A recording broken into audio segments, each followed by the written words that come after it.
Hi friends, ఈరోజు మనం ఈ వీడియోలో అనుపమ పరమేశ్వరన్ నటించిన పరదా అనే మూవీ గురించి ఎక్స్ప్లెయిన్ చేసుకుందాం. వీళ్ళుంటున్న ఊరిలో ఆడవాళ్ళు పెద్ద మనిషి అయిన కానించి వాళ్ళ మొహం వేరే వాళ్ళకి కనిపించకుండా పరదాలు కప్పుకునే ఆచారాన్ని పాటిస్తుంటారు. అందుకు కారణం లేకపోలేదు. ప్రతి ఏటా వాళ్ళ ఊర్లో జ్వాలమ్మ జాతర జరుపుకుంటూ ఉంటారు. ఈ జ్వాలమ్మ అనే వీరనారి ఆమె ఒక రోజు తన శిష్యురాలికి విలువిద్య నేర్పుతున్న సమయంలో ఒక శిష్యురాలికి పాము కాటేస్తుంది. నిండు గర్భిణిగా ఉన్న జ్వాలమ్మ తన ఆరోగ్యం గురించి ఏమాత్రం ఆలోచించకుండా తన శిష్యురాలిని తన గుర్రం పైన ఎక్కించుకొని పక్క ఊర్లో ఉన్న డాక్టర్ దగ్గరికి తీసుకువెళ్తుంది. అక్కడి నుంచి తిరిగి వస్తున్న జ్వాలమ్మని ఎడ్ల బండిపై వెళ్తున్న నలుగురు దుష్టులు చూసి, ఈ టైంలో మీరు గుర్రం మీద వెళ్ళడం అంత సేఫ్ కాదని, మా ఎడ్ల బండి మీద ప్రయాణం మంచిదని ఆమెతో మంచిగా మాట్లాడి చెప్పారు. వాళ్ళ దుర్బుద్ధి తెలియని ఆమె వాళ్ళను గుడ్డిగా నమ్మి వాళ్ళ ఎడ్ల బండిపై ప్రయాణం సాగించింది. కొంతసేపు ప్రయాణించిన తర్వాత ఆ దుర్మార్గులు ఆమెపై అత్యాచారానికి ఒడగట్టబోయారు. పాపం నిండు చూలైన జ్వాలమ్మ వాళ్ళతో చాలా వీరోచితంగా పోరాడింది. కానీ ఆ నీచులు ఆమెను సజీవంగా దహనం చేయడానికి తెగించారు. ఆమె ప్రాణాలు పోతున్నా సరే ఆమె ఒంటిపై ఉన్న నిప్పుతో వాళ్ళ నలుగురిని కూడా తగలబెట్టేసి తర్వాత ఆ ఊరి చివరనున్న బావిలో జ్వాలమ్మ దూకేసింది. దాంతో నిండు చూలాలైన ఆ జ్వాలమ్మ మరణం ఈ ఊరికి శాపంగా మారింది. ఆ ఊరిలో ఉండే తల్లులు పురుడు పోసుకున్నారు తప్ప ఏ ఒక్క బిడ్డ కూడా ప్రాణం పోసుకోలేదు. ప్రాయశ్చిత్తం కోసమని ఆ ఊరి ప్రజలు ఆమెకు గుడి కట్టి పూజలు చేస్తుండగా ఎటు నుండో ఎగురుకుంటూ వచ్చి ఆ జ్వాలమ్మ ముఖం పైన ఓ పరదా పడింది. ఆ పరదానే జ్వాలమ్మ పంపించిన రక్షణ కవచంగా భావించిన ఆ ఊరి ఆడవాళ్లు తమను తాము పరదాలతో కప్పుకోవడం మొదలుపెట్టారు.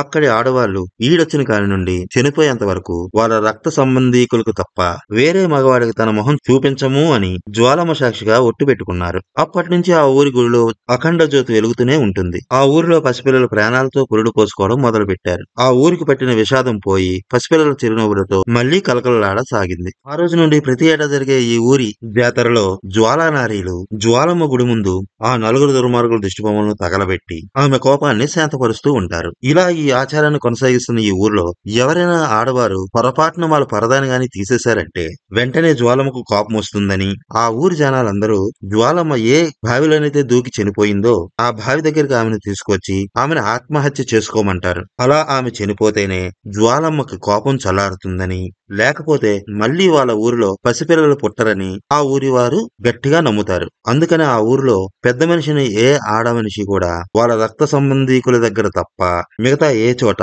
వాళ్ళ మొహానికున్న పరదాని తీయరు. ఇలాంటి ఈ ఆచారం ఉన్న ఈ ఊరిలో అనుపమ వాళ్ళ నాన్నగారు పరదాల వ్యాపారం చేస్తూ ఉంటారు. అనుపమకి ఇంకొద్ది రోజుల్లో ఆ ఊర్లో అబ్బాయితో పెళ్లి కాబోతుంది. ఆ అబ్బాయి అనుపమ చిన్నప్పటి నుంచే ప్రేమించుకున్నారు. వాళ్ళిద్దరిలో ఒకరంటే ఒకరికి ఎంత ఇష్టం అంటే అనుపమ పెద్ద మనిషి అయిన తర్వాత ఆ అబ్బాయి అనుపమ దగ్గరికి వచ్చి, ఇక నుండి నీ మొహం నేను చూడలేను కదా, నిన్ను చూడకుండా నేను ఉండలేను అనే ఆ అబ్బాయి అనుపమ దగ్గర బాధపడుతుంటే అది విన్న అనుపమ, మనిద్దరి పెళ్లి జరిగేదాకా మనం ఒకరినొకరు చూసుకోవద్దని, నా మొహం చూడకుండా ఉండలేని నువ్వు ఎంత బాధపడుతున్నావో అదే బాధను నేను కూడా అనుభవిస్తానని, మనిద్దరి పెళ్లి అయిపోయిన తర్వాత ఏ రోజైతే పరదా లేకుండా నువ్వు నా మొహం చూస్తావో ఆ రోజే నేను కూడా నీ మొహం చూస్తానని అతనితో అంటుంది. అంత గాఢంగా వాళ్ళిద్దరూ ఒకరంటే ఒకరు ఇష్టపడుతున్నారు. ఒకరోజు అనుపమ కాలేజీ నుండి ఇంటికి వస్తున్న సమయంలో గాలికి ఆమె మొహం మీద ఉన్న పరదాగా ఎగిరిపోతుంది. వెంటనే అనుపమ పరిగెత్తుకుంటూ వెళ్లి ఎగిరిపోతున్న తన పరదాని తీసుకొని తిరిగి తన మొహానికి కప్పేసుకుంటుంది. అక్కడి నుంచి తిరిగి ఇంటికి వస్తున్న సమయంలో దారి పొడుగునా తన స్నేహితురాలతో నా మొహాన్ని ఎవరైనా చూసి ఉంటారా అంటూ భయపడుతూనే ఉంటుంది. అబ్బా,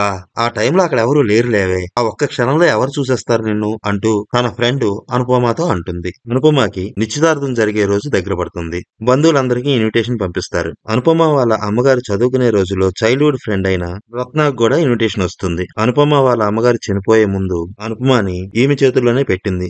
ఈమెను అనుపమ అత్త అని పిలుస్తుంది. ప్రెజెంట్ ఈవిడ సిటీలో ఉంటుంది. అనుపమ నిశ్చితార్థ విషయం తెలిసిన తర్వాత ఈవిడ చాలా సంతోషిస్తుంది. ఆమె భర్త పిల్లలకి కుదరకపోవడంతో ఈమె ఒక్కదాయే నిశ్చితార్థానికి వస్తుంది. ఆ రోజు అనుపమ వాళ్ళ ఇల్లు నిశ్చితార్థానికి వచ్చిన బంధువులతో కలకలలాడుతూ ఉంటుంది. అక్కడికి సిటీ నుండి వచ్చిన ఒక బంధువు తనతో పాటు ఓ బుక్ ను కూడా తెచ్చుకుంటాడు. ఆ బుక్ కవర్ పేజీలో అనుపమ ఫోటో ఉంటుంది. ఆ బుక్ కవర్ పేజీ మీద అనుపమ ఫోటోను చూసిన బంధువులందరూ ఒకసారిగా ఆశ్చర్యపోతారు. ఈమె మనకు తెలియకుండా తన మొహానికున్న పరదాన్ని తీసేసిందని, ఎక్కడో ఫోటోకు పోజ్ ఇచ్చిందని వాళ్ళందరూ అనుపమని అనుమానిస్తారు. నిశ్చితార్థాన్ని ఆపేస్తారు. ఆ ఊరి పెద్దలందరూ కలిపి జ్వాలమ్మ బావి దగ్గరికి ఆమెను తీసుకెళ్లి ఆమె చేత ఆత్మాహుతి చేయించాలని నిర్ణయానికి వచ్చేస్తారు. సిటీ నుంచి వచ్చిన అనుపమ వాళ్ళ అత్త ఈ దారుణాన్ని వ్యతిరేకిస్తుంది. అనుపమని తనతో పాటు సిటీకి తీసుకెళ్లిపోతానంటుంది. అంతేకాదు, మీరు గాని మూర్ఖంగా ప్రవర్తిస్తే మీ అందరి మీద పోలీస్ కేసు పెడతానని వాళ్ళకి వార్నింగ్ ఇస్తుంది. ఏందమ్మా పోలీస్ రిపోర్ట్ ఇచ్చేది, ఈ మాట అనుపమ వాళ్ళ నాన్న చేత అనిపించు, ఇతని కూతురు వీళ్ళ అమ్మకు కడుపులో ఉన్నప్పుడు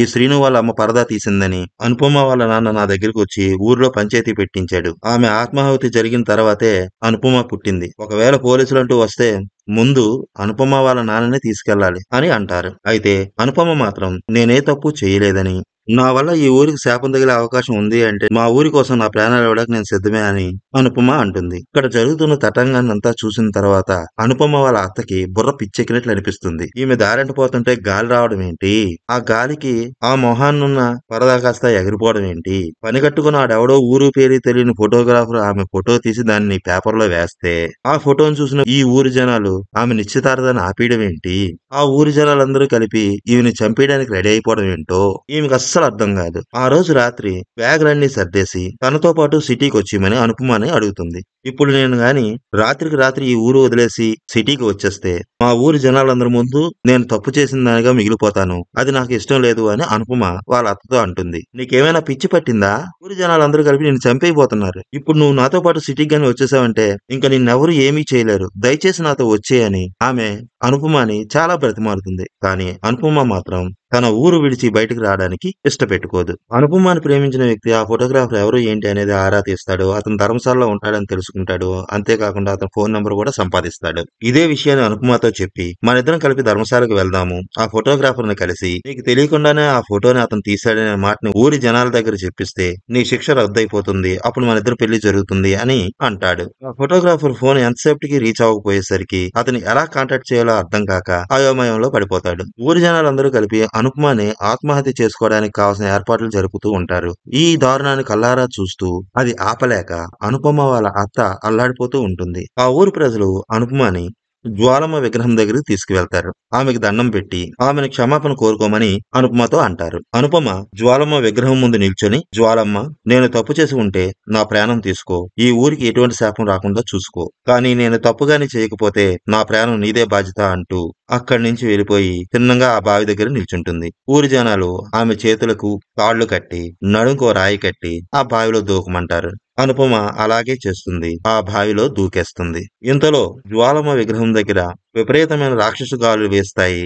ఆ గాలుల ప్రభావం వల్ల అఖండ జ్యోతి ఆగిపోతుంది. వెంటనే జ్వాలానారీలు ఎక్కడో తప్పు జరిగిందని భావించి బావిలో మునిగిపోతున్న అనుపమని బయటికి తీయమని ఆ ఊరి ప్రజలతో చెప్తారు. వెంటనే అనుపమాని ప్రేమించిన వ్యక్తి పరిగెత్తుకుంటూ వెళ్లి ఆ బావిలో దూకి అనుపమాని బయటికి తీస్తాడు. అదృష్టవశాత్తు ఆమె ప్రాణాలతో బయటపడుతుంది. ఆ రోజు రాత్రి మళ్ళీ ఆ ఊరి జనాలందరూ మీటింగ్ అరేంజ్ చేసుకుంటారు. అఖండ జ్యోతి ఆగిపోయింది అంటే ఈ ఆత్మాహుతి జరగడం మంచిది కాదని జ్వాలానారీలు ఆ ఊరి ప్రజలతో అంటారు. ఏదో గాలికి దీపం మారిపోతే జ్వాలమ్మ ఆగ్రహించలేదని మనం వారి నిర్ణయానికి రావడం ఎంతవరకు కరెక్ట్ అని మరికొందరు అంటారు. అలా వీళ్ళందరి మధ్య కొంతసేపు డిస్కషన్ జరిగిన తర్వాత ఆ ఊరి జనాలందరూ ఓ నిర్ణయానికి వచ్చేస్తారు. ధర్మశాలలో ఉన్న ఆ ఫోటోగ్రాఫర్ ని ఎలాగైనా మీట్ అయ్యి అతని చేత అనుపమకి తెలియకుండానే అతను ఫోటో తీశాడని చెప్పిస్తే అప్పుడు మాత్రమే అనుపమకి ఆత్మాహుతి శిక్ష నుండి విముక్తి లభిస్తుందని. అయితే ప్రెజెంట్ ఆ ఊర్లో ఒకే ఒక ఆవిడ కడుపుతో ఉంటుంది. ఆమె డెలివరీ అవడానికి ఇంకా 3 వారాల టైం ఉందని డాక్టర్లు చెప్పడంతో అదే 3 వారాల టైము అనుపమకి ఆ ఊరి పెద్దలు ఇస్తారు. ఈ లోపు తను ఏ తప్పు చేయలేదని నిరూపించుకునే బాధ్యత నీదేనని, ఈ విషయంలో ఊరి ప్రజలు ఎవరూ నీకు సహాయం చెయ్యరు అని, ఆ ఫోటోగ్రాఫర్ ను కలవడానికి వెళ్తున్న నువ్వు ఈ శిక్ష నుండి తప్పించుకోవడానికి వేరే ప్లాన్స్ ఏమైనా వేసావంటే ఊర్లో ఉన్న మీ నాన్న పైన మేము కఠిన చర్యలు తీసుకోవాల్సి వస్తుందని వార్నింగ్ ఇస్తారు. తర్వాత రోజు ఉదయాన్నే అనుపమ తన అత్తతో కలిసి ఢిల్లీ బయలుదేరుతుంది. ఢిల్లీలో అనుపమ వాళ్ళ అత్తకి చిన్ననాటి స్నేహితురాలు ఒక ఆమె ఉంటుంది. ఆమెకు ఫోన్ చేసి ఇక్కడ జరిగిన సంఘటనలన్నీ అనుపమ వాళ్ళ అత్త వివరంగా చెప్తుంది. ధర్మశాలలో ఉండే ఆ ఫోటోగ్రాఫర్ ని కలిసేందుకు తమకు సహాయం చేయమని అడుగుతుంది. ఢిల్లీలో ఉండే ఆవిడ వీళ్ళకి సహాయం చేయడానికి ఒప్పుకొని ఆమె ఉండే అడ్రస్ ని వీళ్ళకి పంపిస్తుంది. కానీ ఆవిడ ప్రెజెంట్ ఢిల్లీలో ఉండదు. అందువల్ల వాళ్ళకి సహాయం చేసే పనిని తన కూతురికి అప్పచెప్తుంది. ఆమె కూతురి పేరు అమ్మి. ఈమె సివిల్ ఇంజనీర్. ఈమెకి ఎప్పుడు ప్రెస్టేషన్ పీక్స్ లో ఉంటుంది. 24 గంటలు పనే. ఓ సిన్సియర్ గా తెగ పని చేసేస్తుంది. ఈ కంపెనీలో టాప్ పొజిషన్ కి వెళ్ళిపోవాలని తెగ ఆరాటపడిపోతూ ఉంటుంది. కానీ ఈమె పనిచేసే కంపెనీ వాళ్ళు ఈమె ఆశించిన పోస్ట్ ని వేరే అతనికి ఇచ్చేస్తారు. ఇదేంటిది, నేను ఇంత కష్టపడి రాత్రి పగలనక ఈ కంపెనీ కోసం వర్క్ చేస్తుంటే నాకు ఇవ్వాల్సిన ప్లేస్ ని వేరే అతనికి ఇవ్వడం ఏంటి అని తన పై వాళ్ళని అడిగితే, నువ్వు ఎంత హార్డ్ వర్క్ చేసినా లేడీని ఆ ప్లేస్ లో కూర్చోబెట్టడానికి ఈ కంపెనీ యాజమాన్యం ఒప్పుకోలేదన్న మాట విని ఈమెకి ఆ కంపెనీ వాళ్ళ మీద చిరాకు తగ్గుతుంది. నేను టూర్ మీద ఊరెళ్తున్నానని చెప్పి సెలవు పెట్టి ఇంటికి వచ్చేస్తుంది. ఢిల్లీకి వచ్చిన వీళ్ళని రిసీవ్ చేసుకుంటుంది. తర్వాత అక్కడి నుంచి ధర్మశాలకి ట్రిప్ స్టార్ట్ చేస్తుంది. అయితే వీరు వెళ్తున్న దారిలో ల్యాండ్ స్లైడ్లు ఉండడం వల్ల హిమాలయాలకు దగ్గరలోనే వీళ్ళు ఒక 2 రోజులు క్యాంప్ చేయాల్సొస్తుంది. అక్కడ ఈ 2 రోజులు వీళ్ళకి కొత్త కొత్త అనుభవాలు, కొత్త కొత్త మనుషులతో పరిచయాలు, ట్రెక్కింగ్‌కొచ్చిన వ్యక్తులతో వాళ్ళ అనుభవాల్ని షేర్ చేసుకుంటూ చాలా ఎంజాయ్ చేస్తారు. ఈ మధ్యలోనే ఆ ఫోటోగ్రాఫర్ ఫోన్‌కి అనుపమ ట్రై చేస్తుంది. లక్కీగా ఆ ఫోన్ కనెక్ట్ అవుతుంది. అవతల వ్యక్తి ఇంగ్లీష్‌లో మాట్లాడడం వల్ల అనుపమకి ఏం అర్థం కాక అక్కడే ఉన్న అమ్ముని పిలుస్తుంది. కానీ ఆమె వచ్చేలోపే ఫోన్ కట్ అయిపోతుంది. తిరిగి వీళ్ళు ఎంత ట్రై చేసినా ఆ ఫోన్ కనెక్ట్ అవ్వకపోవడంతో ఇతను అనుపమ ఫోటో తీయడం వల్ల ఆమె ఎదుర్కొన్న పరిస్థితుల గురించి వివరంగా మెసేజ్ చేసి అతనికి పంపిస్తుంది. మొదట్లో అమ్ము అనుపమ మాటలను చాలా జోక్‌గా తీసుకుంటుంది. అనుపమ చిన్నతనంలో వాళ్ళ అమ్మ అనుపమతో ఇలా అంటుంది. చూడమ్మా, ఈ పరదాయే నిన్నెప్పటికీ కాపాడుతుంది అని. ఈ మాటలనే అనుపమ పదే పదే గుర్తు చేసుకుంటూ ఈ రోజు వరకు ఆ పరదాని తన మొహం నుంచి తీయలేదు. ఈ మాటనే అనుపమ అమ్ముతో అంటుంది. ఆ మాట విన్న అమ్ము ఇదేమైనా బుల్లెట్ ప్రూఫా నిన్ను కాపాడ్డానికి అంటూ హేళనగా మాట్లాడుతుంది. జస్ట్ ఒక్క పోలీస్ కేసు పెడితే సాల్వ్ అయిపోయే ప్రాబ్లం కోసమని నువ్వింత దూరం రావడం ఏంటి అంటూ అనుపమతో కొంచెం హేళనగానే మాట్లాడుతుంది. కానీ ఆ తర్వాతే అనుపమ తన ఊరి కట్టుబాట్లకి, ఆచారాలకి, పెద్దల మాటలకి ఎంత గౌరవిస్తుందో తెలుసుకొని ఆమె ఎంత సెన్సిటివ్ మనిషో అర్థం చేసుకున్న అమ్ము అనుపమ ఫీలింగ్స్ కి రెస్పెక్ట్ ఇవ్వడం స్టార్ట్ చేస్తుంది. ఒకరోజు అమ్ముని ఓ నలుగురు దుండగులు కిడ్నాప్ చేసి పట్టుకుపోతారు. అది గమనించిన అమ్ము, ఆంటీలు వాళ్ళతో ఉన్న ట్రెక్కర్స్ కి ఈ విషయాన్ని చెప్పి అందరూ కలిపి వాళ్ళ వెహికల్ ని చేస్ చేస్తారు. అంతమంది వాళ్ళ బండి వెనకాతల పడేసరికి ఆమెను కిడ్నాప్ చేసిన వాళ్ళు భయపడి అనుపమాని వాళ్ళ వెహికల్ నుండి బయటికి గెంటేసి వాళ్ళు పారిపోతారు. తర్వాత అక్కడికి చేరుకున్న వాళ్ళు అనుపమాని రక్షిస్తారు. ఈ సంఘటన తర్వాత అనుపమ చాలా భయపడిపోతుంది. ఒంటరిగా కూర్చొని చాలా బాధపడుతుంది. ఆమెను ఓదార్చడానికి వచ్చిన ఆంటీని, అమ్ముని చూసి నా పరదా నన్నెందుకు కాపాడలేదు అని అడుగుతుంది. అనుకుంటూ చిన్నప్పటి నుంచి వాళ్ళ అమ్మ తనకి నూరు పోసిన మాటలన్నీ గుర్తు తెచ్చుకుంటుంది. తర్వాత అమ్ము వైపు చూస్తూ ఆమెకు తన పరదాన్ని చూపిస్తూ ఇదేమైనా బుల్లెట్ ప్రూఫ్ నిన్ను కాపాడడానికి అని అన్నావు కదూ అని గట్టిగా కేకలు వేస్తూ పరదాన్ని విసిరి కొడుతుంది. నాకు అర్థం కావట్లేదు ఎవరి మాట నమ్మాలో ఎవరి మాట నమ్మకూడదో అని ఏడుస్తుంది. తన అత్త వైపు చూసి నేను అంతా కరెక్ట్ గానే చేశాను కదా అత్త, అలాంటప్పుడు ఈ పరదా నన్ను కాపాడాలి కదా, మరి ఎందుకు కాపాడలేదో అంటుంది. వాడెవడో నా ఫోటో తీస్తే జ్వాలమ్మను నన్ను శిక్షించడం ఏంటి అంటూ వాళ్ళ అత్తను అడుగుతుంది. నన్ను కిడ్నాప్ చేసిన వాళ్ళు నన్ను ఎక్కడెక్కడ పట్టుకున్నారో తెలుసా అంటూ బాధగా ఏడుస్తుంది. ఆమెను అలా చూసిన అమ్ము, ఆంటీలు తల్లడిల్లిపోతారు. ఆమెను ఎలా ఓదార్చాలో అర్థం కాక ఆంటీ తన ఒడిలోకి తీసుకుంటుంది. పక్కనే ఉన్న అమ్ము అనుపమతో నువ్వు మొహానికి పరదా కాదు, టోటల్ గా స్పేస్ షూట్ వేసుకున్నా వాళ్ళు ఖచ్చితంగా నీ మీద అటాక్ చేసేవాళ్ళు, అది నీ తప్పు కాదు, ఇదే రియాలిటీ అని చెప్తుంది. ఈ పరదాలు ఇవన్నీ ఆ రియాలిటీ నుంచి కొంచెం తప్పించడానికి అంతేను. అసలు మీ ఊరి విషయానికే వద్దాము. మీ ఊర్లో ఉండే జ్వాలమ్మ ఒక యోధురాలని మీరే చెప్పారు కదా, అలాంటి యోధురాలు ఎక్కడైనా ఆడవాళ్ళు ముసుగు కప్పుకొని తిరగమని చెప్తుందా? అది నువ్వు నమ్ముతావా? నిండు గర్భిణీగా చనిపోయిన ఆ జ్వాలమ్మ ఎక్కడైనా పిల్లల్ని బలి కోరుకుంటుందా? మీ ఊర్లో జ్వాలమ్మ కథ నిజమవ్వచ్చు కానీ మీ ఊరి వాళ్ళు ఆమెను అర్థం చేసుకున్న తీరు మాత్రం తప్పు.